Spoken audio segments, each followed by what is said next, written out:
اعوذ باللہ من الشیطان الرجیم بسم اللہ الرحمن الرحیم الحمد للہ الذی نور قلوب العارفین بنور معرفتہ واثبت فؤاد انبیائہ واولیائہ بقصص الانبیاء والمرسلین واکمل ایمان المسلمین والمؤمنین بولایت علی امیر المؤمنین علیہ السلام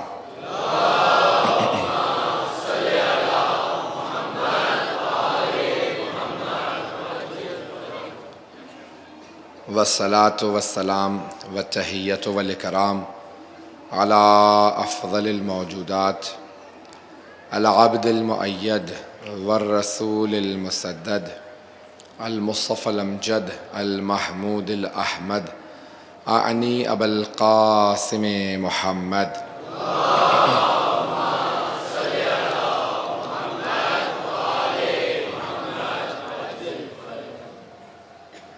وعلى روحه ونفسه وصهره ووسيه سید الاتقیاء والاصفیاء مولا الموالی امام المتقین علی ابن ابی طالب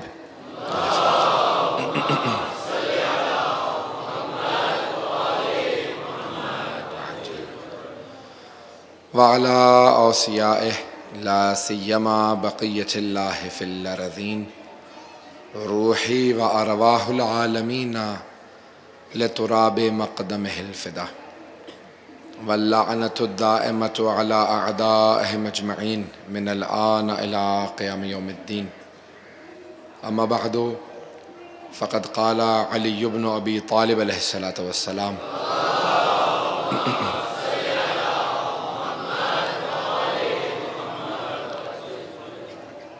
الرزق رزقان رزق يريدك ورزق تريده صلوات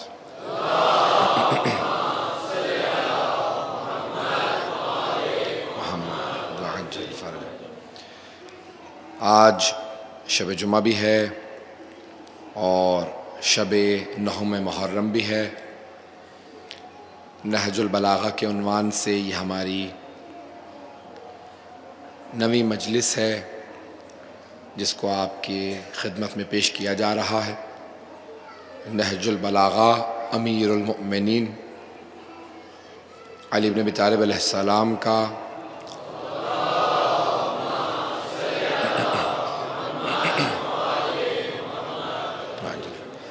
ایک آفاقی کلام ہے کہ جسے کوئی بھی کسی بھی زمانے میں پڑھے گا تو اسے اس سے استفادہ ضرور ہوگا۔ جو بھی سیکھنا چاہے گا اس سے ضرور کچھ نہ کچھ سیکھے گا۔ مولا نے جنہیں کہا جاتا ہے انگریزی میں یونیورسل کانسیپٹس دیے ہیں، آفاقی نظریات ہیں، محدود نہیں ہیں، اسی لیے امام اسے کہا جاتا ہے جو کبھی لاجواب نہیں ہوتا۔ لاجواب یعنی کوئی پوچھے اور امام جواب نہ دے پائیں، جو لاجواب ہو جائے وہ حجت خدا نہیں ہوتا، جسے جواب نہ آتا ہو وہ حجت خدا نہیں۔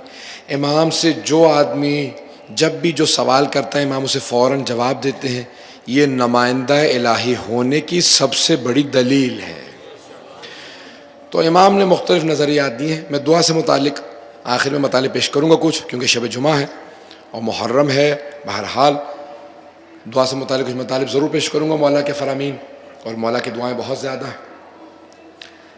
کچھ سوالوں کے جوابات دینا چاہتا ہوں، خصوصاً بہت سے نوجوانوں نے، بہت سے اور لوگوں نے سوالات کیے ہیں۔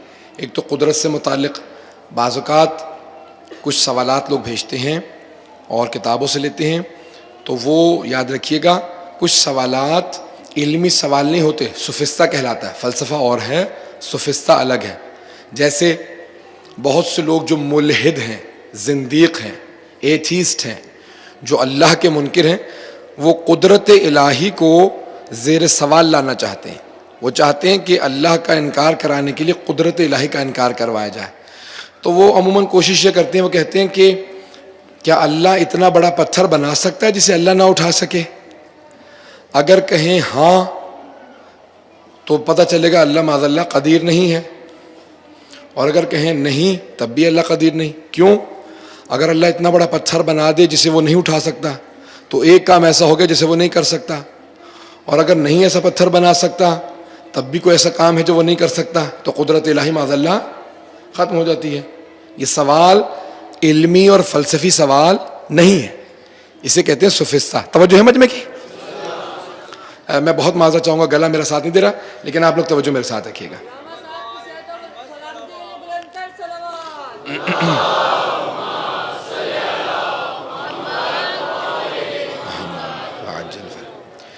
تو آیا قدرت الہی زیر سوال آ جاتی ہے کہ اللہ معاذ اللہ ایسا پتھر نہیں بنا سکتا جو اٹھا نہ سکے, یا بنا سکتا ہے وہ پتھر نہیں اٹھا سکتا؟ نہیں, یہ قدرت الہی سے متعلق سوال نہیں ہے, یہ پتھر کی صلاحیت سے متعلق سوال ہے. کسی پتھر میں اتنی صلاحیت ہی نہیں ہے کہ وہ ایسا بن سکے اللہ اسے نہ اٹھا سکے. مثال کے طور پہ, کیا اللہ کسی گنہگار کو نبی بنا سکتا ہے؟ بہت سے لوگ کہتے ہیں بھئی اللہ اس میں صلاحیت دے دے, قدرت الہی میں تو ہے نا, اللہ صلاحیت دے دے. اللہ کی قدرت سے متعلق یہ سوال نہیں ہے. ایک گنہگار میں صلاحیت نہیں ہے کہ وہ نبی بن جائے. اب یہ علمی موضوع ہے, اس کو جتنا زیادہ میں یہاں کھولتا چلا جاؤں گا پیچیدہ ہوتا چلا جائے گا, مشکل بنتا چلا جائے گا. یہ علمی موضوعات. تو بہرحال کسی نوجوان نے سوال کیا تھا, میں نے صرف اشارتاً جواب دیا. تو قدرت الہی سے متعلق سوال نہیں ہے, بلکہ یہ علمی بحث ہی نہیں. تو عزیزان گرامی, ایسے بہت سے اور سوالات ذہن میں آتے ہیں, اور نہج البلاغہ ایک جامع اور کامل کتاب ہے. ایک اور کہ آیا یہ جو آپ نے کہا, میں نے کہا تھا کہ اللہ کی رحمت بہت وسیع ہے. مولانا نے کہا ہے نا, دعا کمیل میں بھی ہے, اللہم انی اسألک برحمتک التی وسعت کل شیء, پروردگارہ میں تجھ سے سوال کرتا ہوں تیری رحمت کے صدقے میں کہ جو ہر چیز سے وسیع تر ہے. تیری رحمت ہر چیز سے وسیع تر ہے. کہ اگر رحمت وسیع بہت بڑی ہے تو پھر نبی یا امام کا قاتل, اس کی توبہ قبول کیوں نہیں ہو سکتی؟ یہ رحمت الہی کا سوال نہیں ہے, یہ توفیق الہی کا سوال ہے. آیا نبی اور امام کے قاتل کو ایسی توفیق نصیب ہوگی کہ وہ توبہ کر لے؟ اسے توفیق ہی نہیں ہوگی کہ وہ اللہ کی بارگاہ میں توبہ کرے. شقی القلب ہو جاتے ہیں. کچھ ایسے گناہ ہوتے ہیں اس کے بعد برکش مشکل ہو جاتی ہے. توجہ ہے مجمع کی میرے ساتھ؟ اسی لیے کہتے ہیں کہ گناہ, مولا فرماتے ہیں گناہوں میں زیادہ نہ پڑو, کیونکہ انسان پھر ایک ایسا وقت آتا ہے کہ پھر اس کے بعد پلٹنا برگش کرنا مشکل ہو جاتا ہے. ایک اور مولا کا فرمان ہے, مولا فرماتے ہیں اے مومنو, اے لوگو, اگر گناہ اور عقیدے میں سے ایک چیز کو چھوڑنا ہو تو عقیدے کو نہ چھوڑنا. گناہ کے بعد توبہ کی نوبت باقی رہ جاتی ہے, عقیدہ چھوڑنے کے بعد پلٹنا بہت مشکل ہو جاتا. مولا فرماتے ہیں بے شک, یعنی یہ نہیں کہتے گناہ کرو, نہیں, کہتے ہیں اگر اختیار ہو تو بے شک گناہ کر لینا, لیکن عقیدہ اور ایمان نہ چھوڑنا, کیونکہ ایمان میں پھر بھی نوبت باقی ہے کہ خدا کی طرف پلٹ آؤ, نبی کی طرف پلٹ آؤ, امام کی طرف واپس آ جاؤ. لیکن اگر ان کو چھوڑ دو گے تو پھر واپس نہیں آ سکتے. تو اس لیے گناہ بھی نہ کرنا, لیکن اگر گناہ کرو تو عقیدہ نہ چھوڑنا, کبھی پلٹ کے واپس آؤ گے. میں نے جس حدیث کا انتخاب کیا, مولا کا فرمان ہے کہ الرزق و رزقان, دو طرح کے رزق ہوتے ہیں, رزقون یریدک ورزقون تریدہ. مولا فرماتے ہیں رزق دو طرح کا ہوتا ہے, ایک وہ جو تمہیں چاہ رہا ہوتا ہے, دوسرا وہ جسے تم چاہ رہے ہوتے ہو. چلے میں بدل کے اس کو پیش کرتا ہوں. مولا فرماتے ہیں رزق دو طرح کے ہوتے ہیں, ایک جو تمہارے پیچھے آ رہا ہوتا ہے, ایک جس کے پیچھے تم جا رہے ہوتے ہو. مولا فرماتے ہیں بہتر رزق وہ ہے جو تمہارے پیچھے آ رہا. رزق کے پیچھے مت جاؤ زیادہ, رزق تمہارے پیچھے آ رہا, زیادہ بھاگو گے جتنا اس کے پیچھے بھاگو گے اتنا تم سے دور جائے گا. کہ رزق کو آ لینے دو. میں سادہ اور آسان کر کے نوجوانوں کی توجہ کے لیے خاص طور سے جملے کو پیش کر رہا ہوں. ایک آدمی نے کسی بیابان کے اندر دکان لگائی ہوئی تھی جہاں اور دکانیں نہیں تھیں. تو دوسرے نے اس سے کہا کہ محسوس ہوتا تم بہت نادان ہو. کہا کیوں؟ کہ یہاں تمہاری کوئی دکان سے خریداری کے لیے کیوں کوئی آئے گا, بالکل بیابان میں دکان ہے. کہا وہ جو اللہ کا موت کا فرشتہ ہے وہ مجھے جنگل میں بھی تلاش کر لے گا, اور وہ جو رزق کا فرشتہ ہے وہ یہاں تلاش نہیں کر سکتا. تو کہا وہ اس کا فرشتہ ہے, جب وہ مجھے موت کا فرشتہ جنگل میں تلاش کر لے گا تو رزق کا فرشتہ کیوں تلاش نہیں کر سکتا؟ کہا رزق کو آنے دو. یہ نہیں کہہ رہا ہوں کوشش نہ کرو, یہ کہہ رہا ہوں, یہ عرض کر رہا ہوں آپ کی خدمت میں کہ اتنا مت رزق کے پیچھے جائیں کہ باقی سب چیزوں سے رہ جائیں. مولا فرماتے ہیں یاد رکھو دولت, اور یہ جس کو بعض اوقات ہم صرف رزق کہتے ہیں لیکن بعض اوقات صرف دولت ہوتی ہے, رزق تو بہت وسیع مفہوم ہے. کہ بعض اوقات دولت کے پیچھے اتنے چلے جاتے ہو کہ ہر چیز سے غافل ہو جاتے ہو. اتنا یاد رکھو اللہ نے جتنا رزق لکھا ہے وہ مل کے رہے گا. کوشش کرنا ضروری ہے لیکن کبھی بھی پشیمان مت ہونا. کہ مولا رزق کیسے بڑھتا ہے؟ کئی چیزوں مولا نے بتائی ہیں, اگر جلدی جلدی پیش کروں چند چیزیں. مولا نے کہا چند چیزیں رزق میں بہت اضافہ کرتی ہیں. کہا پہلی چیز اول وقت نماز پڑھنا, اول وقت نماز پڑھنا رزق میں اضافہ کرتا ہے. کہا دوسرے کثرت سے استغفار کرنا رزق کو بڑھاتا ہے. کہا محمد و آل محمد پہ صلوات پڑھنا رزق کو بڑھاتا.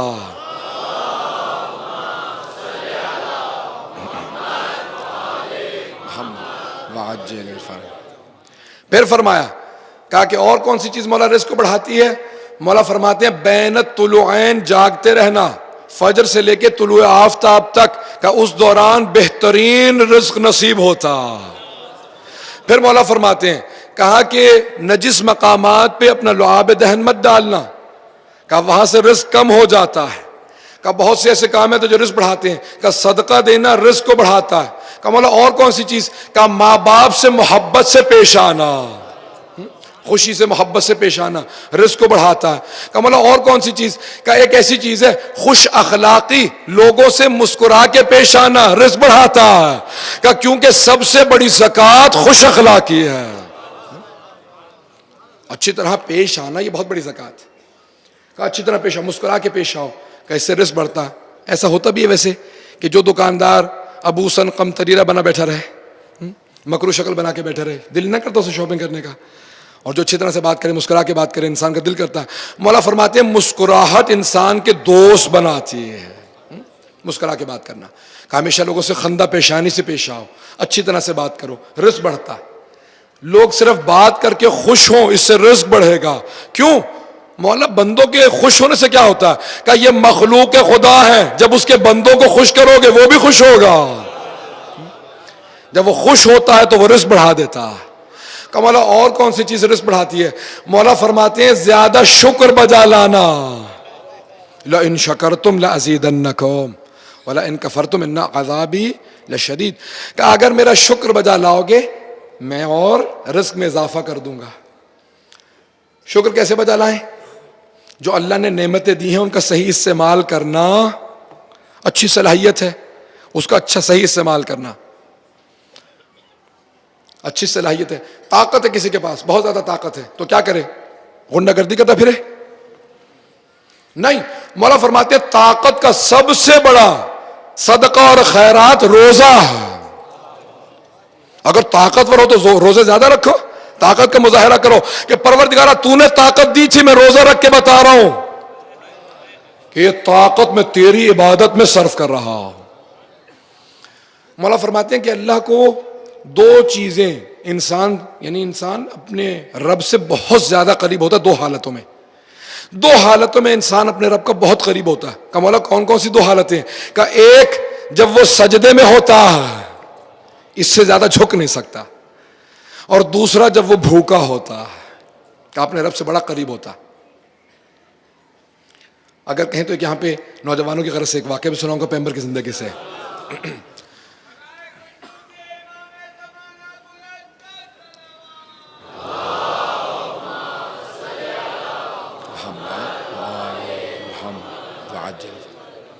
عزیزان گرامی, 3 افراد تھے مدینے سے, باہر سے مدینے آئے. کہا چلو چلتے ہیں رسول خدا کی زیارت کریں گے. اب آج جس طرح سے آپ لوگ اشتیاق سے جاتے ہیں نا, مکے جاتے ہیں, مدینے جاتے ہیں, جنت البقیع کی زیارت کریں گے, روضہ رسول کی, نجف جائیں گے, کربلا جائیں گے, مشہد جائیں گے, کاظمین, سامرہ, بلد, شام کی زیارت. تو اس زمانے میں پیغمبر اسلام بنفس نفیس سامنے زیارت ہو سکتی تھی. پیغمبر نے جملہ کہا ہے من زارنی بعد مماتی کمن زارنی فی حیاتی, جو مرنے کے بعد میری زیارت کے لیے آئے بالکل ایسا جیسے زندگی میں میری زیارت کی ہے. مجھے مردہ نہ سمجھنا, میں تمہیں دیکھتا بھی ہوں, تمہیں سنتا بھی ہوں, جواب بھی دیتا ہوں. تم اپنے گناہوں کی وجہ سے میرا جواب نہیں سن پاتے, میں جواب دیتا ہوں. تو اب یہ 3 افراد آئے کہ چلو رسول خدا صلی اللہ علیہ وسلم کی زیارت کے لیے چلتے ہیں. جب مدینہ پہنچے نا تو ان میں سے ایک نے کہا کہ اگر ہم تینوں رسول خدا کے گھر چلے جائیں تو زحمت ہوگی. تو ایک رسول خدا کے گھر چلا جائے, دوسرا علی مرتضیٰ کے گھر چلا جائے, اور تیسرا کہاں جائے کہ وہ اللہ کے گھر چلا جائے. اللہ کا گھر یعنی مسجد. تو ایک رسول خدا کے گھر آ گیا, دوسرا مولا مشکل کشا کے گھر چلا گیا, تیسرا مسجد نبوی میں چلا گیا. اب تینوں اگلے دن تینوں ملے. کبھی کیا ہوا کہ میں رسول خدا کا مہمان تھا, انہوں نے ایک چٹائی میرے لیے بچھائی, رات کو سونے سے پہلے کچھ کھجور دیے کھانے کے لیے, کچھ روٹی دی اور تھوڑا سا دودھ دیا, اور پھر میں اس کے بعد آرام سے سو گیا. صبح اٹھا, فجر کے لیے مجھے پیغمبر نے اٹھایا. دوسرے سے پوچھا تمہارے ساتھ کیا ہوا, علی مشکل کشا نے کیا کیا؟ کہ بالکل مجھے بتانے کی ضرورت ہی نہیں ہے, جو رسول خدا نے کیا وہی علی مرتضیٰ نے.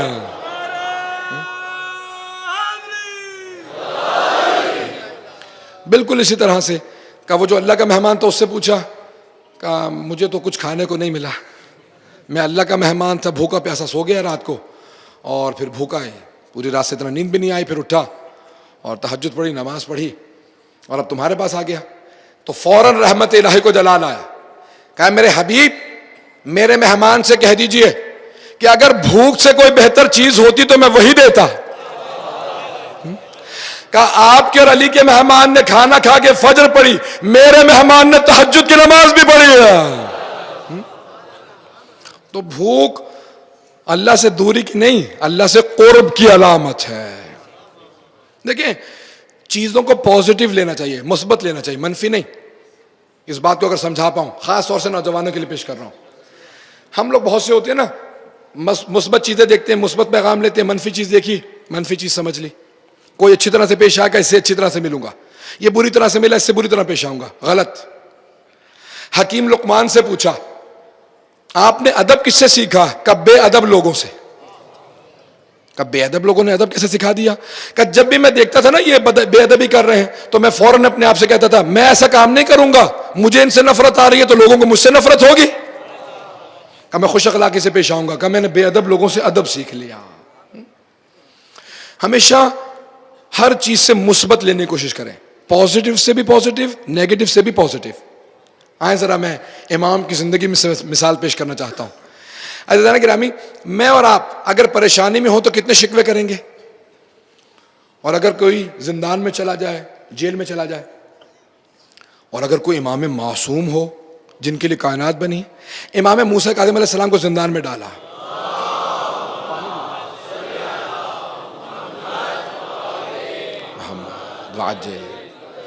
جب زندان میں ڈال دیا نا, صلوات,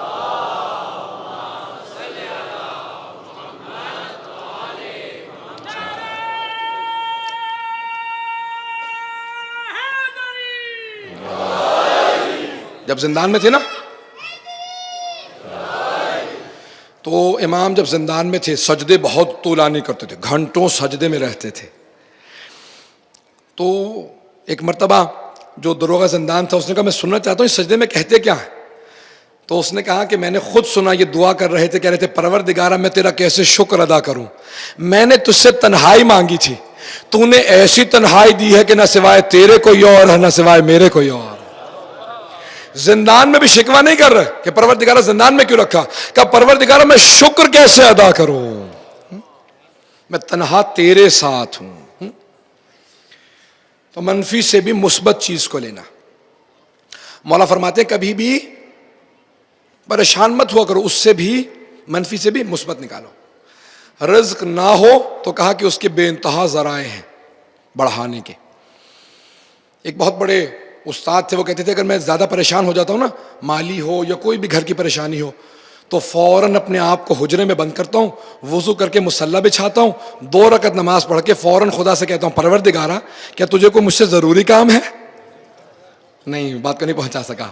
کہا میں فوراً جب زیادہ پریشان ہوتا ہوں نا، اولاد کی طرف سے یا گھر کی طرف سے، کوئی بچہ بیمار ہے، کوئی اور گھر میں پریشانی ہے، یا رزق نہیں آ رہا، گھر کے اندر فاقے ہو رہے ہیں، کہا فوراً وضو کر کے، دروازے بند کر کے، تنہائی کے اندر مصلی بچھا کے 2 رکعت نماز پڑھ کے اللہ سے کہتا ہوں پروردگارا کوئی ضروری کام ہے، اتنا پریشان کر کے جو تو بلا رہا ہے میں خود آ گیا. جب بعض اوقات بندہ غافل ہو جاتا ہے نا تو اللہ کہتا ہے تجھے پریشان کر کے بلاؤں گا. پتہ نہیں توجہ ہے یا نہیں؟ اللہ بعض اوقات پریشان کر کے بلاتا ہے. کیسے؟ پتہ نہیں. میں نوجوانوں کی خاطر یہ جملہ پیش کر رہا ہوں، تمسخر نہ سمجھے گا، مزاح نہ سمجھے گا اسے. جب ایک پولیس والا مار رہا تھا نا ایک نوجوان کو، تو بار بار کہہ رہا تھا ماں، میری ماں کو بلا دو. ماں آئی، کہا بیٹا اس کو 1 2 اور تھپڑ مارو. کہا کیوں؟ کہا کم از کم اسے ماں تو یاد آئے. بعض اوقات خدا پریشان کر کے بتاتا ہے کہ دیکھو مجھ سے غافل نہ ہونا، میں پریشان کر کے اپنی طرف توجہ دلا رہا ہوں. پریشانی میں ناراض نہ ہو کہ پروردگارا تو نے بلایا، تیری بارگاہ میں آ گیا. کہا سب سے بڑا راز کیا ہے پریشانی کو ختم کرنے کا؟ کہا محمد و آل محمد پہ درود بھیجنا.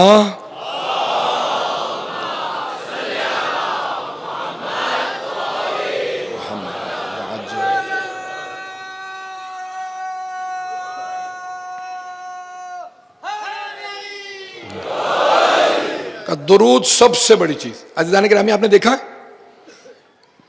ایک پینسل ہوتی ہے جو لکھتی ہے، اور ایک اس کو مٹانے کے لیے آپ استعمال کرتے ہیں تاکہ محو ہو جائے وہ جو لکھا گیا ہے. لکھ رہا نیک عمل جاتا ہے، محو برائی کو کیا جاتا ہے. برائی مٹائی جاتی ہے، اچھائی کو لکھا جاتا ہے. مولا فرماتے ہیں کچھ کام کرو گے تو حسنات لکھے جائیں گے، کچھ کام کرو گے تو برائیاں مٹا دی جائیں گی. توجہ ہے؟ کچھ کام کرنے سے نیکیاں لکھی جاتی ہیں، تسبیح پڑھو گے، قرآن کرو گے، نماز پڑھو گے، نیکیاں لکھی جائیں گی. کچھ ایسے کام ہے استغفار کرو گے اور بہت سے کام، کسی کے ساتھ نیکی کرو گے، ماں باپ کے کام آؤ گے تو کہاں گناہ معاف کیے جائیں گے. کہ صلوات ایک ایسی چیز ہے کہ جب صلوات پڑھتے ہو تو نیکیاں بھی لکھی جاتی ہیں، گناہ بھی معاف ہوتے ہیں.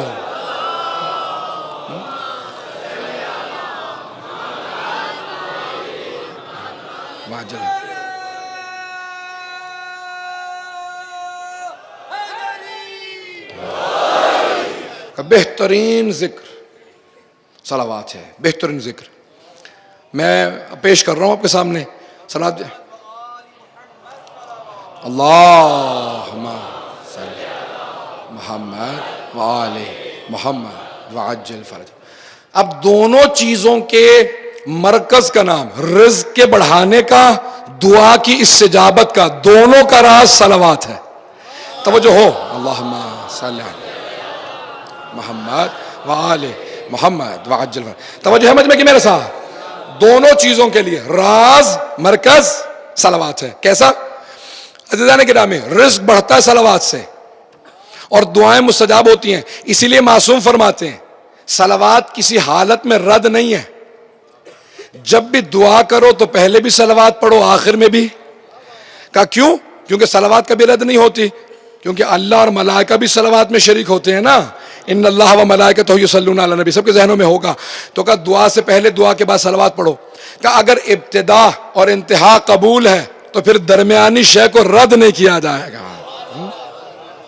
عزیزان گرامی بہت بڑا اللہ نے یہ ہمیں احسان کیا کہ ہمارے پاس آل محمد علیہ السلام ہے، ہمارے پاس وہ عقیدہ ہے، وہ ولا ہے.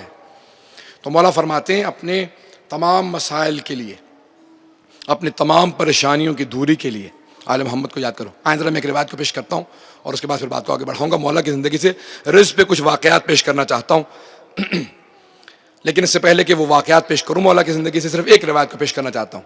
شب جمعہ کا ہدیہ دینا چاہتا ہوں انشاءاللہ. جناب ختم مرتبہ جب معراج سے آئے نا تو فرمایا کہ میں نے چوتھے آسمان پہ ایک ایسا فرشتہ دیکھا جس کے 1000 ہاتھ تھے، اور ہر ہاتھ میں 1000 انگلیاں تھیں، یعنی 10 لاکھ انگلیاں، کیونکہ 1000 ہاتھ، ہر ہاتھ میں 1000 انگلیاں. تو میں نے اس سے پوچھا تم کیا کرتے ہو؟ کہا یا رسول اللہ جب بارش ہوتی ہے نا تو ہر قطرہ گن لیتا ہوں. بہت بڑی بات، ہر قطرہ گن لیتا ہوں. جب طوفان چلتا ہے تو ریت کے جتنے ذرات اڑتے ہیں میں گن لیتا ہوں. جب طوفان چلتا اور پتے گرتے ہیں، میں جتنے پتے گرتے ہیں گن لیتا ہوں. پیغمبر نے کہا کوئی ایسا کام جو تو نہ کر سکتا ہو؟ کہا یا رسول اللہ جب آپ کی امت آپ پر اور آپ کی آل پہ درود پڑتی ہے نا، اس کا ثواب نہیں گن پاتا.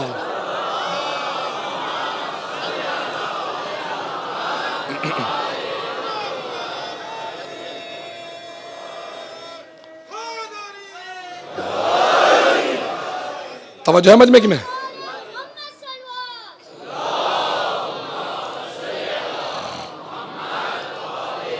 محمد وعجل فرج. مجمع سن رہا غور سے؟ میری آواز اذیت تو نہیں کر رہی ہے؟ عزیزان گرامی، جناب امیر علیہ السلام سفر کر رہے تھے، اور سفر کرتے ہوئے ظاہری خلافتی مولا آپ کی حکومت بھی تھی، امام وقت بھی تھے، حجت خدا بھی تھے. اب آپ نے دیکھا حکمران کیسے ہوتے ہیں، جب جا رہے ہوتے ہیں کتنے ان کے ساتھ گارڈز ہوتے ہیں، کتنے محافظ ہوتے ہیں، کتنے ان کے ساتھ چلنے والے ہوتے ہیں. تو اب مولا جب جا رہے تھے، مولا کے ساتھ نہ کوئی محافظ تھا نہ کوئی گارڈ تھا، تنہا جا رہے تھے. اگر کوئی مولا سے پوچھے مولا کوئی محافظ ساتھ کیوں نہیں ہے، تو میں اپنے انداز سے پیش کر رہا ہوں، مولا کہیں گے اگر مجھے بھی محافظوں کی ضرورت ہو تو مشکل کشا کیسا ہوں. تو مولا تنہا جا رہے تھے. سوا اچانک ایک بغداد کی مسجد سے گزر رہے تھے، تو نماز کا وقت قریب تھا. مولا رکے اور اپنے سواری کو وہاں باندھا. دیکھا ایک آدمی کھڑا، کہا کہ کیا کر رہے ہو؟ کہا فارغ ہوں، کچھ نہیں کر رہا. مولا نے کتنی دیر تک کھڑے رہو گے؟ دیکھیں سکھا رہے ہیں، آداب سکھا رہے ہیں کہ میں اس کو زحمت میں نہیں ڈال رہا. یہ نہیں کہا میں حکمران ہوں یہ کام کرو میرا. کہا کتنی دیر تک کھڑے ہو؟ کہا ابھی تو فارغ ہوں، کھڑا ہوں یہاں پہ. مولا نے کہا دیکھو یہ میرا گھوڑا یہاں پہ بندھا، اس کے قریب کھڑے رہنا، جب تک میں آؤں حفاظت کرنا. کہا ٹھیک ہے. مولا جیسے نماز پڑھنے لگے، ایک آدمی نے پہچان لیا. اب سب لوگ دیکھ رہے ہیں کہ کوئی بہت ہی نور، کو بہت مقدس، لیکن لباس اتنا سادہ تھا کسی کے ذہن میں نہیں آ رہا کہ یہی امیر المومنین ہے. بہت سادہ لباس، بہت سادہ. تو اس میں ایک آدمی نے پہچانا. کہا آپ لوگوں نے پہچانا نہیں؟ کہا کوئی مقدس انسان ہے کہ چہرہ بتا رہا ہے؟ کہ نہیں یہ امیر المومنین ہے. اب جیسے ہی سننا تھا امیر المومنین ہے، ہر آدمی مولا پہ گرنے لگا. کوئی ہاتھ چوم رہا ہے، کوئی قدموں کو ہاتھ لگا رہا ہے. مولا نماز پڑھ رہے ہیں، لوگ زیارت کر رہے ہیں. جیسے نماز تمام کی، لوگوں نے کہا مولا میرا یہ مسئلہ ہے، میں نے سوال کرنا ہے، میرے لیے دعا کر دیں، میرا بچہ بیمار ہے، میرا رزق میں تنگی ہے. سب پوچھنے لگے. مولا کہ رکو، ہر آدمی کے مسئلے کا جواب دوں گا، لیکن وہ ایک آدمی میرے گھوڑے کے پاس کھڑا ہے، پہلے اسے بھیج دوں. اور مولا مسکرانے لگے. جیسے سب چلے مولا کے ساتھ، اور پورا ایک قافلہ جیسے باہر آئے، دیکھا مولا کی سواری وہیں، گھوڑا وہیں ہے، لیکن اس کی زین غائب ہے، اور وہ جو آدمی کھڑا تھا وہ بھی غائب ہے. دیکھیں ابھی بات اتنے بدبخت ہیں، مولا کی چوری کر کے چلا گیا. اس سے بڑی اور کیا لعنت ہوگی کسی پہ. چور اب وہ عادت سے باز نہیں آ سکتا تھا، اس نے زین چرائی، بھاگ گیا. مولا نے کہا دیکھو مجھے کوفے تک جانا ہے، تو پہلے میں زین خرید لوں. اب دیکھیں مقدمہ بنتا، مولا بہت بڑا سبق دینے والے ہیں تمام بغداد والوں کو. مولا نے کہا مجھے گھوڑے کی زین خریدنے. ایک آدمی نے کہا مولا یہ قریب میں تو دکان ہے. سارے لوگ ساتھ ساتھ چل رہے ہیں. جیسے ہی پہنچے کہا مجھے ایک گھوڑے کی زین چاہیے. اس نے کہا ابھی 2 درہم میں خریدی ہے. فوراً زین نکال کے سامنے رکھی، وہی گھوڑے کی زین جو مولا کے گھوڑے کی زین تھی. مولا نے یہ نہیں کہا یہ تو میرے گھوڑے کی زین ہے، میں پیسے نہیں دیتا. مولا نے فوراً مجمع کا رخ کیا کہ ایھا الناس، اے لوگو، جب میں اس آدمی کو اپنے گھوڑے کے پاس کھڑا کر کے گیا تھا تو میں نے اپنے پیسوں سے 2 درہم الگ کر لیے تھے. جب میں نے 2 درہم الگ کیے، اللہ نے اس کی تقدیر میں لکھ دیے.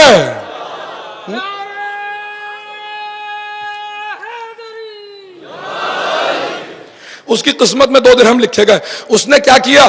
مجھ سے جائز حلال بابرکت 2 درہم نہیں لیے. مولا کے 2 درہم میں کتنی برکت ہوتی کہ اس نے میرا ہی مال چرا کے وہ 2 درہم حرام سے حاصل کر لیے. مولا نے کہا یہ وہ رزق تھا، اگر انتظار کرتا تو اتنی برکت ہوتی کہ اب چرانے سے، میرے ہاں چوری کرنے سے ساری برکت زندگی سے اٹھ گئی ہے. عزیزان کرام، یہ بہت چھوٹی چھوٹی چیزیں ہیں، لیکن یہ چھوٹی نہیں، یہ بہت بڑی چیزیں ہیں.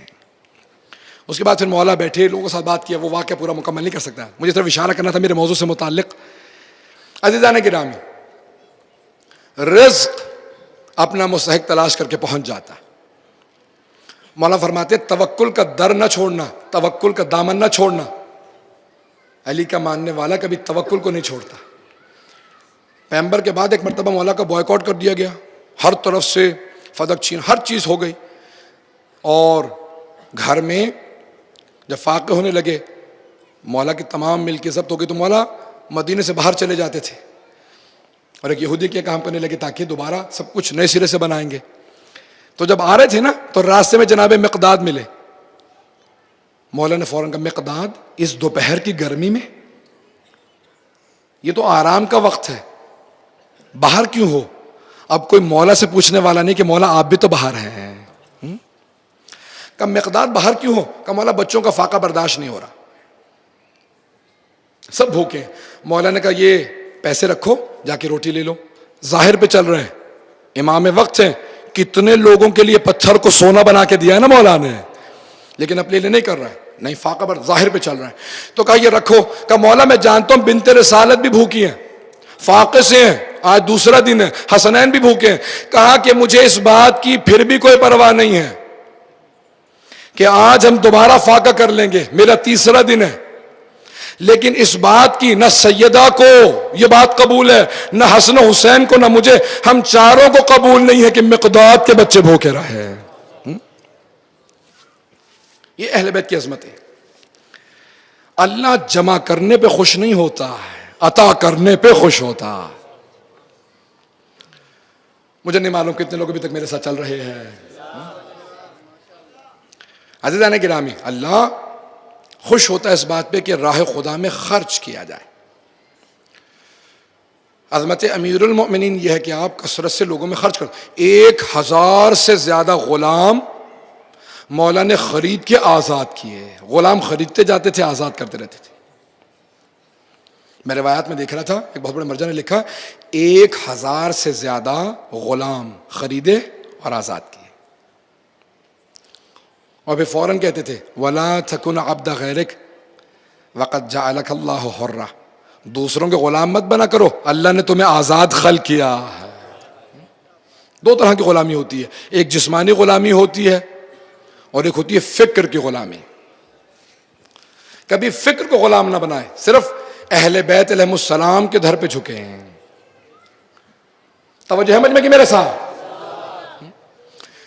وقت گزر گیا عزیزان گرامی, میں نے کہا تھا دعا سے متعلق کچھ مطالب پیش کروں گا, آئیں ذرا دعا سے متعلق. یہ دونوں کا راز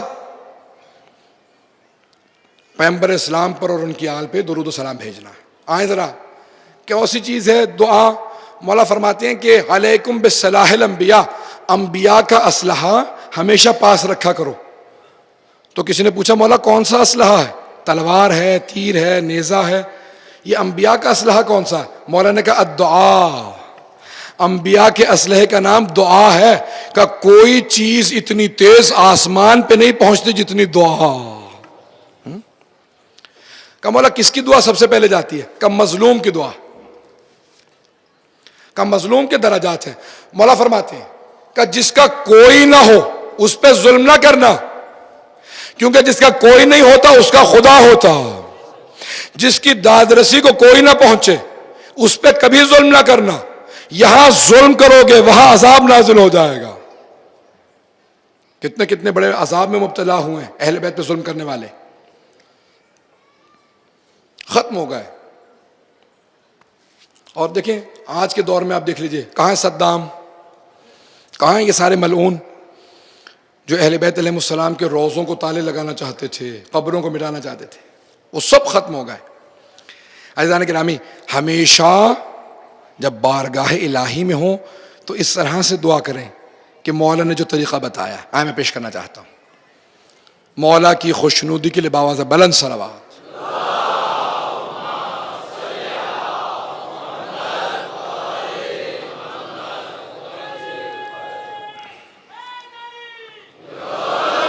آئے بھائی,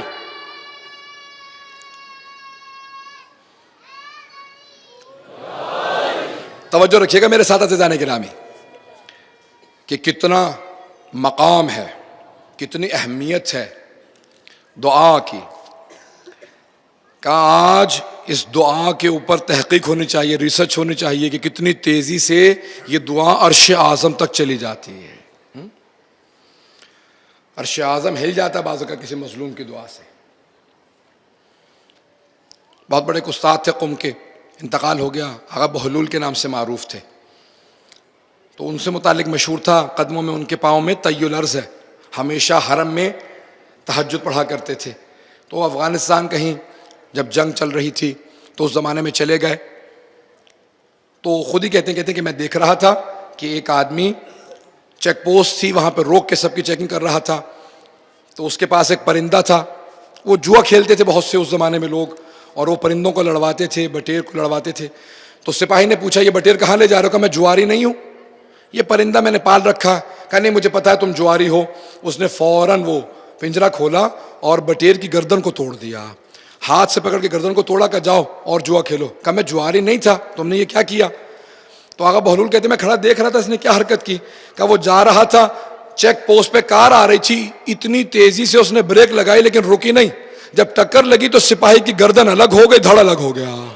کہ فوراً مولا کی حدیث ذہن میں آئی کہ جس کا کوئی داد رس نہ ہو اس پہ ظلم نہ کرنا، اللہ فوراً بد دعا کو سنتا. بعض اوقات فوراً. اسی لیے اہل بیت علیہ السلام بد دعا نہیں کیا کرتے تھے.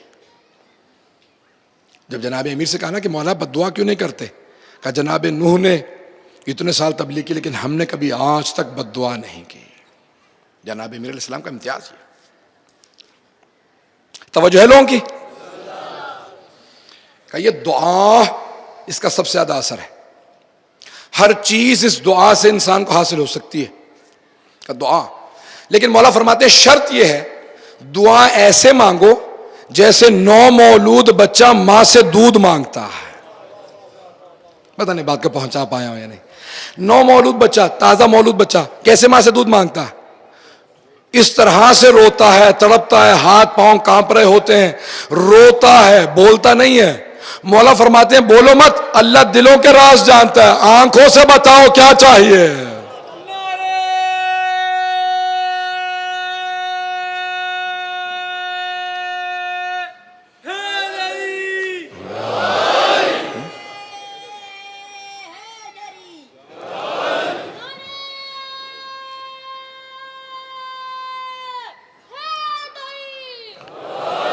بس بھی آخری شبیں ہیں، کچھ آخری مطالب پیش کر رہا ہوں. کل شب عاشور، بس اس کے بعد پھر صرف شام غریبہ میں، اور پھر 11 محرم کو سوئم کی مجلس ہے، آخری مجلس ہے.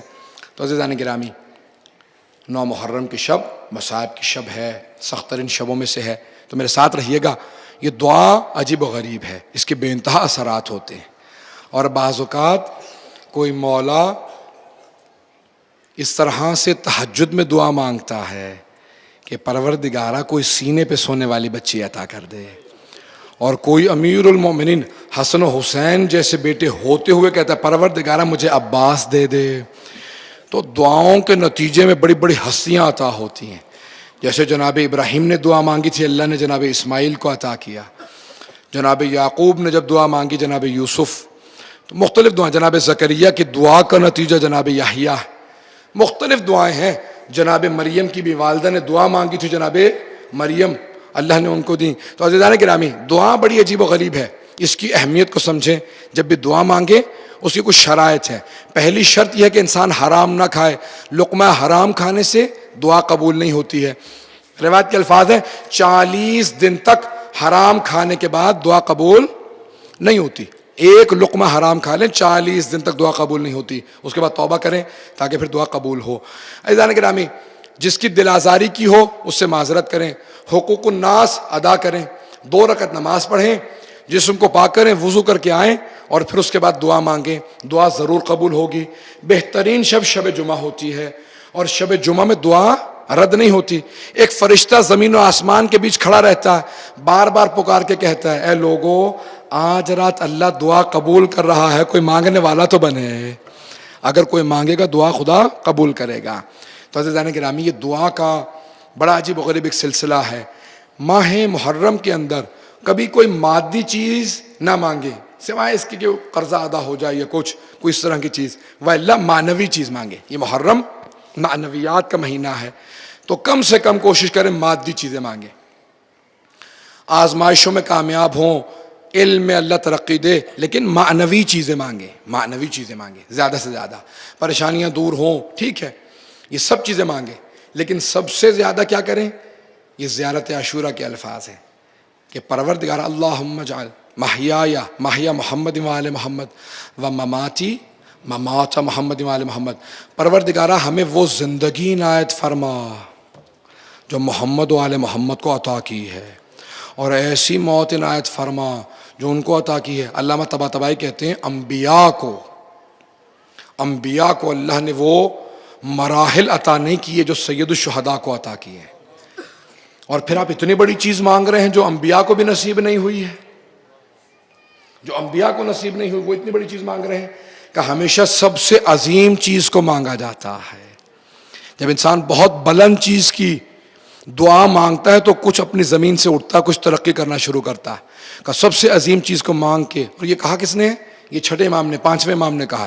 ہم تو صرف جملوں کو دہرا رہے ہیں، ان سے زیادہ بعظمت کوئی نہیں ہے، آل محمد سے زیادہ بعظمت کوئی نہیں۔ عزیزان گرامی، آج شب جمعہ ایک بہت بڑا قافلہ ایک دیہات سے اٹھ کے گیا کربلا۔ لوگ بہت سادہ تھے، ان کے پاس کوئی عالم نہیں تھا جو مصائب پڑھ سکتا۔ ہمیشہ توجہ رکھیے گا، مجمع کی توجہ میرے ساتھ رہے۔ جب یہ قافلہ پہنچا نا کربلا، شب جمعہ تھی۔ شب جمعہ دعا کی قبولیت کا وقت ہوتا ہے۔ یہ سارے لوگ پہنچے اور سب نے پہلی مرتبہ پہنچے تھے، زار و قطار رونا شروع کر دیا، بہت روئے۔ جب رو رہے تھے نا تو ان کے ساتھ ایک چاوش تھا جو مصائب پڑھتا تھا، تو اس سے کہا کہ بھئی مصائب پڑھ دو۔ کہا کس کے مصائب پڑھوں؟ کہا جس کے مصائب تیرا جی کرے پڑھ دے۔ تو اس نے کہا ٹھیک ہے، میں پھر حضرت علی اکبر کے مصائب پڑھ دیتا ہوں۔ اس نے جب جناب علی اکبر کے مصائب شروع کیے نا تو وہ سارے زائرین کہتے ہیں محسوس یہ ہو رہا تھا کہ ذریح مقدس سے رونے کی آواز آ رہی ہے، حرم کے در و دیوار سے رونے کی آواز آ رہی ہے۔ کہ محسوس ہو رہا تھا بہت زیادہ گریہ ہو رہا۔ کہ وہ سب کے سب روتے ہوئے اٹھے، مسافر خانے میں چلے گئے، ایک بڑا سا کمرہ تھا، وہاں زمین پہ سب سو گئے۔ سب نے ایک ہی خواب دیکھا، سب نے خواب میں دیکھا کہ کسی نے آ کے کہا کہ بیدار ہو جاؤ، اٹھو، سید الشہداء تمہارے ملنے کے لیے آئے ہیں۔ خواب میں دیکھا۔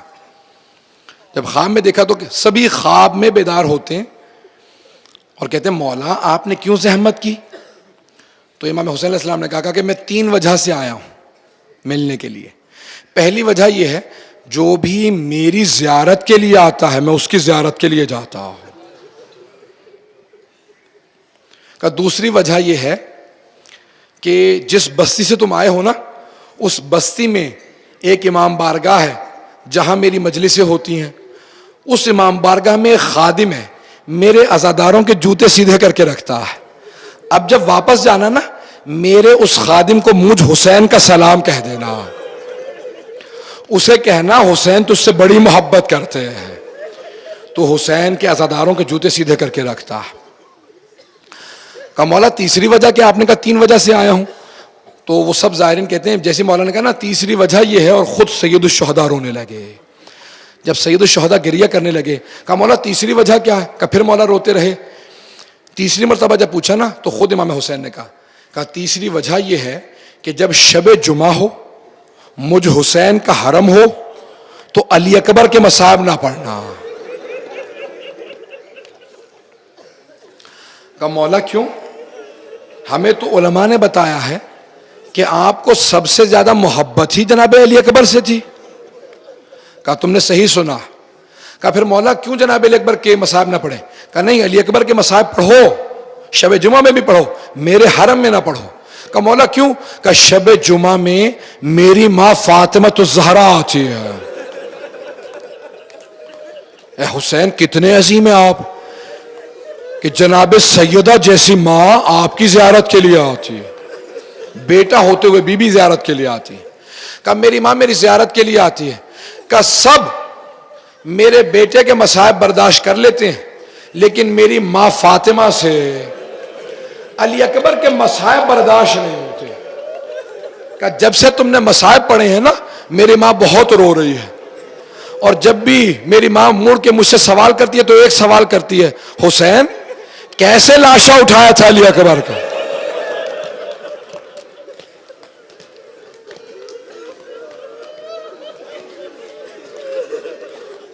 بس بھئی آخری شبیں ہیں، نہ جانے ہم میں کون اگلے برس ہو کون نہ ہو. آئیں ذرا جی بھر کے گریا کیجئے گا، آج جی بھر کے گریا کر لیجئے. کل تو ماتم شروع کر دیتے ہیں، مصائب مکمل نہیں ہو پاتا، لیکن اس لیے میں آج بہت کھل کے مصائب پڑھنا چاہ رہا ہوں. اسی لیے میں نے پہلے شروع کیا. کل بھی میں وقت سے زیادہ چلا گیا تھا، آج بھی شاید تھوڑا وقت زیادہ لوں گا، لیکن میرے ساتھ رہیے گا. بس یہ عجیب و غریب کیفیت ہے میرے بھی دل کی.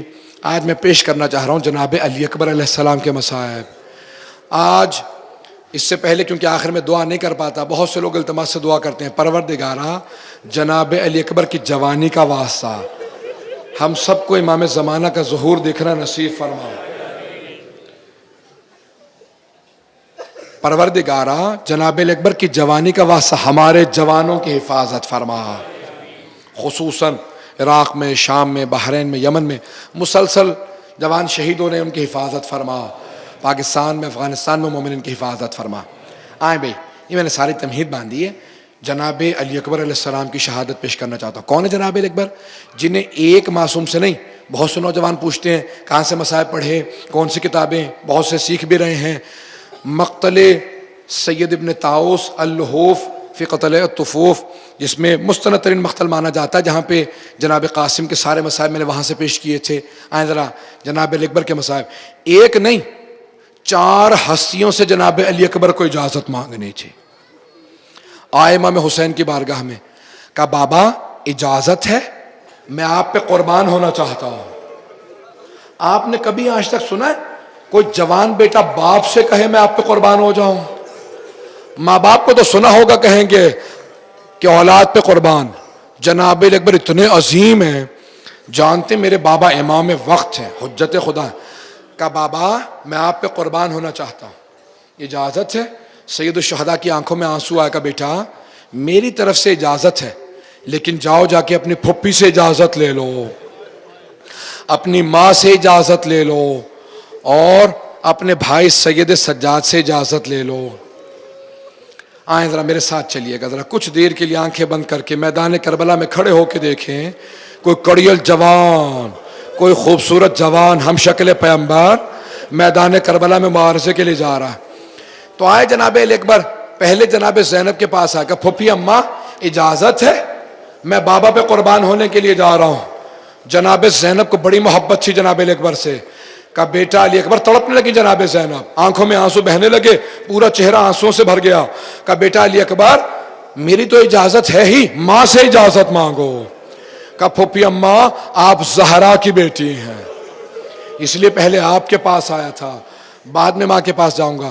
آئے جناب علی اکبر ماں کے پاس، جناب لیلا کے پاس. کہا ماں میں اپنے بابا کے لیے جنگ کرنے کے لیے جانا چاہتا ہوں، اجازت ہے؟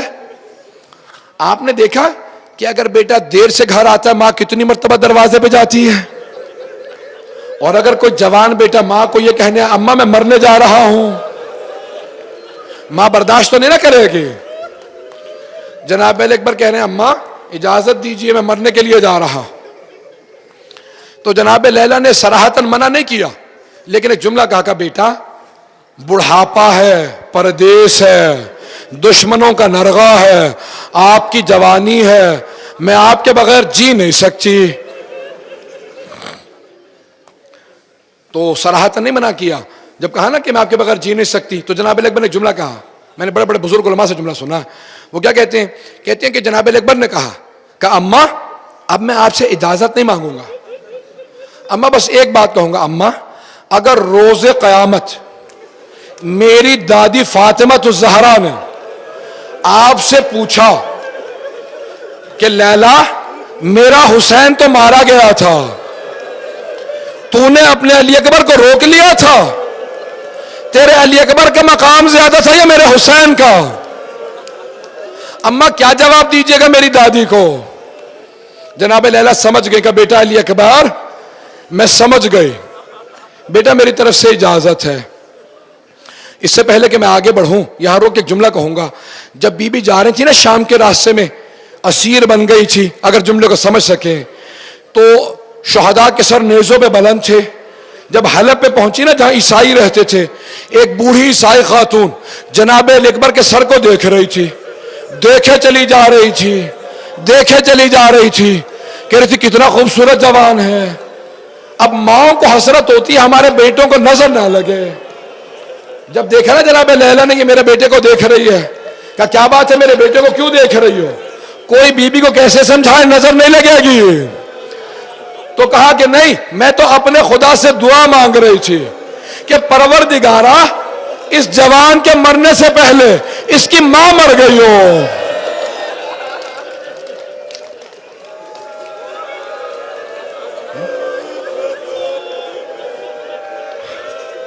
بس بھائی رک کے سنیں گے۔ ایک مرتبہ آئے جناب علی اکبر، ماں سے اجازت لی، گئے اس خیمے میں جہاں ایک چٹائی پہ جناب سید سجاد لیٹے ہوئے تھے۔ ایک مرتبہ دائیں ہاتھ کے بوسے دینا شروع کیے جناب علی اکبر نے، ہاتھ چومتے ہوئے پیشانی تک پہنچے۔ جب پیشانی کو چوما نا جناب علی اکبر نے تو آنسو بہنے لگے۔ جب آنسو بہتے ہوئے امام سجاد کے چہرے پہ گرے، امام سجاد کو افاقہ ہوا، کیونکہ غش میں تھے نا، اللہ نے امامت کو بچانا تھا۔ فوراً جب ہوش میں آئے کہا بھیا علی اکبر ایسے کون سے مصائب آ گئے، آپ اس طرح سے میرے ہاتھوں کو چوم رہے ہیں؟ بھیا کون سے مصائب آ گئے؟ تو جناب علی اکبر نے جملہ کہا کہ بھیا سجاد ہمارے بابا تنہا رہ گئے، بڑے بے یار و مددگار ہیں، بھوکے پیاسے، بڑے مظلوم ہیں، میں باپ پہ قربان ہونے جا رہا ہوں۔ آپ سے اجازت لینے آیا تھا۔ امام سجاد نے کہا بھیا علی اکبر اگر بابا کی اجازت ہوتی نا میں بھی بابا پہ قربان ہو جاتا۔ کہا لیکن بابا کی اجازت نہیں۔ کہا نہیں بھیا آپ وارث امامت ہیں، رک جائیے۔ بس بھئی مجھے نہیں معلوم میں شہادت پڑھ پاؤں گا نہیں پڑھ پاؤں گا، آگے مجھے نہیں پتا میں کیسے جملے پیش کروں گا، ابھی تو میں نے صرف مصائب کی تمہید باندھی ہے۔ پروردگارا اے رب اکبر تجھے علی اکبر کا واسطہ، مجھے بس اتنی طاقت دے دے میں شہادت کے چند جملے پڑھ دوں۔ اگر یہ گلا ساتھ دے میں پیش کروں آپ کے سامنے۔ جناب علی اکبر آئے امام سجاد کے خیمے سے، آخری خیمہ تھا امام سجاد کا، واپس بیویوں کے خیمے میں آئے، باہر آنا چاہتے تھے۔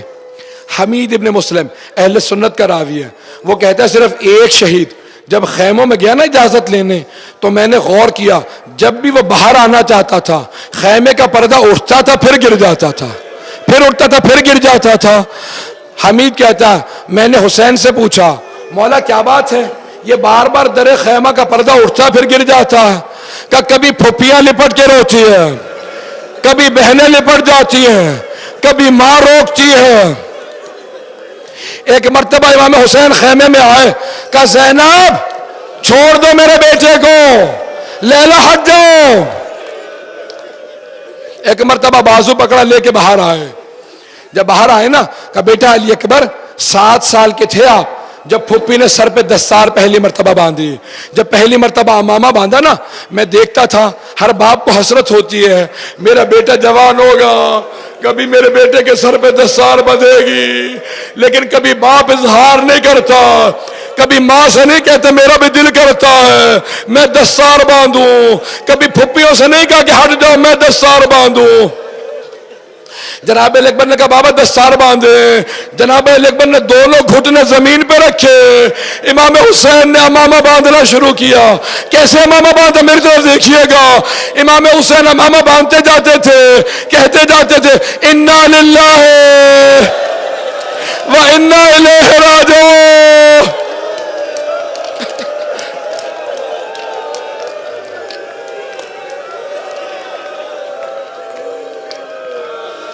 بس بھئی ایک مرتبہ جناب علی اکبر کو تیار کیا، ایک جملہ کہا اگر اس جملے کو سمجھ پائیں، کہا بیٹا علی اکبر جب تک جنگ شروع نہ ہو اپنا مڑ مڑ کے مجھے چہرہ دکھاتے رہنا، راوی کہتا ہے جیسے جیسے جناب علی اکبر کا گھوڑا تیز ہو رہا تھا امام حسین تیز سے جا رہے تھے.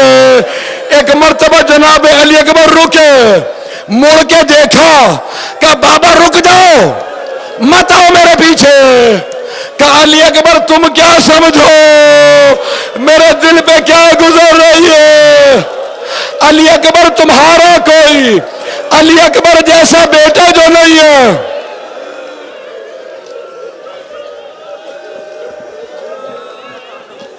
بس بھائی میں تمام کر دیتا, سنیں گے تھوڑی سی دیر میرے ساتھ چلیں گے. اب برداشت نہیں کر پا رہے ہیں, یہاں میں دیکھ رہا ہوں جوان برداشت نہیں کر رہا ہے, یہاں میرے سامنے کوئی ہاتھ جوڑ رہا ہے, کوئی کہتا روک دو ہم سے نہیں برداشت ہوگا. اب اگر دیکھ سکے تو دیکھیے گا, سن سکے تو سنیے گا. چلے جناب علی اکبر ایک مرتبہ جا کے حملہ کیا. یہاں جناب سید الشہداء نے پلٹ کے دیکھا در خیمہ پہ کسی بی بی کے پاؤں نظر آ رہے تھے. واپس آئے, کہا لیلا میں نے اپنے جد رسول خدا سے سنا ماں کی دعا بیٹے کے حق میں قبول ہوتی ہے, لیلا واپس چلی جاؤ علی اکبر کے لیے دعا مانگو. جناب لیلا واپس آئی, ایک مسلح بچھایا, بالوں کو بکھرایا, ہاتھوں کو بلند کیا, کہا یا راد یوسف الی یعقوب و اسماعیل الی ہاجرہ ردو ہو. اور اسماعیل کو ہاجرہ سے ملانے والے اور یعقوب کو یوسف سے ملانے والے, ایک مرتبہ علی اکبر کو اس کے بابا سے ملا دے. میں نے تمام کر دیا. اب آپ لوگ برداشت نہیں کر پائیں گے. جناب علی اکبر واپس آئے اور اب جب جنگ کے لیے گئے نا تو میدان کربلا کے ہر شہید نے امام حسین کو مدد کے لیے بلایا ہے, ہر شہید نے. حتیٰ حضرت عباس علیہ السلام نے, صرف ایک شہید ہے جس نے باپ کو مدد کے لیے نہیں بلایا, امام حسین کو مدد کے لیے نہیں بلایا. کون ہے؟ جناب علی اکبر. جانتے کیا کہا؟ کہ بابا میری مدد کو نہ آنا, میرے جد رسول خدا آگے, میرے دادا علی مرتضی آگے. بابا آپ کو میری پیاس کا صدمہ تھا نا, یہ حوض کوثر سے جام لائے.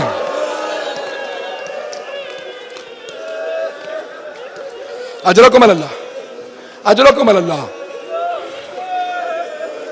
بس بھائی سنیں گے, میں تمام نہیں کروں گا ابھی. ایک مرتبہ جناب سید الشہداء چلے, جب ایک مرتبہ جناب علی اکبر کی برچھی لگی نا, حسین ابن نمیر نے برچھی ماری, سید الشہداء چلے. یہ فخر ابراہیم ہے. جناب ابراہیم نے آنکھوں پہ پٹی باندھ لی تھی کہ پروردگارا میں اسماعیل کو ذبح ہوتے دیکھ نہیں سکتا.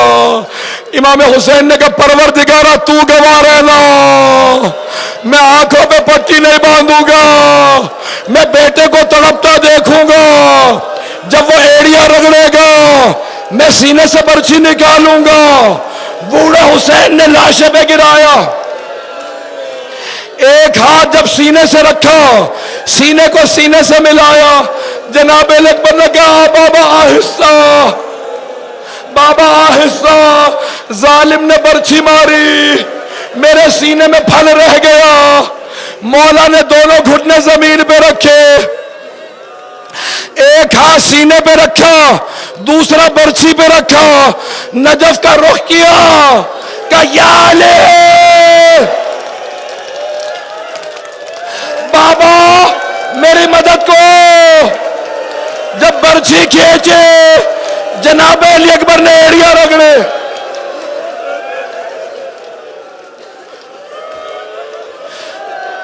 میں نے تمام کر دیا. اب نہ مجھ سے پڑھا جا رہا ہے نہ آپ سے سنا جا رہا. آخری جملہ سن لیں. ایک مرتبہ جناب سید الشہداء جناب علی اکبر کا لاشا اٹھا کے آنے لگے. وہاں سے ساری بیویاں خیمے سے نکلی. امام سجاد نے پوچھا پھوپھی اماں کیا بات ہے, یہ بیویاں خیمے سے باہر کیوں جا رہی ہیں؟ کہ بیٹا سجاد میں بتا نہیں سکتی. خیمے کا پردہ ہٹایا, امام سجاد نے دیکھا ایک بوڑھا باپ جوان بیٹے کا لاشا جب ہاتھوں میں اٹھایا